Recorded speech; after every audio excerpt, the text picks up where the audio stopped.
Minimum maaşla bağlı təklif 3-cü oxunuşdan keçdi. Parlament Azərbaycanda minimum əmək haqqının məbləğinə ildə bir dəfədən az olmayaraq yenidən baxılmasını son oxunuşda qəbul edib.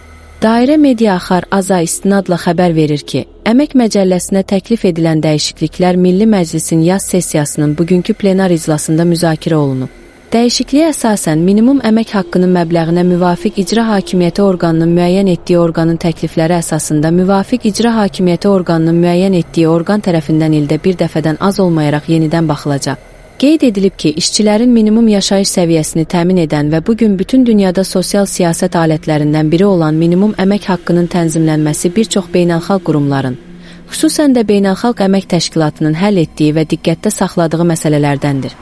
Bu xüsusda Dünya Bankı qrupunun Business Ready hesabatında qanunvericiliyin minimum əmək haqqının dövrü yenilənməsinin məcburiliyinin təsbit edilməməsi bal itirən suallar kateqoriyasına şamil edilib. Qeyd olunanlar nəzərə alınaraq Baş nazirin müavini, biznes mühiti və beynəlxalq reytinqlər üzrə komissiyanın sədri tərəfindən 2025-ci il 19 fevral tarixində təsdiq edilmiş Dünya Bankı qrupunun Business Ready hesabatının işçi qüvvəsi indikatoru ilə bağlı əmək münasibətləri və məşğulluq sahəsində qanunvericilik islahatlarının aparılması tədbirinin icrasını təmin etmək məqsədilə Əmək Məcəlləsində dəyişiklik edilməsi zərurətindən irəli gələn qanun layihəsi hazırlanıb.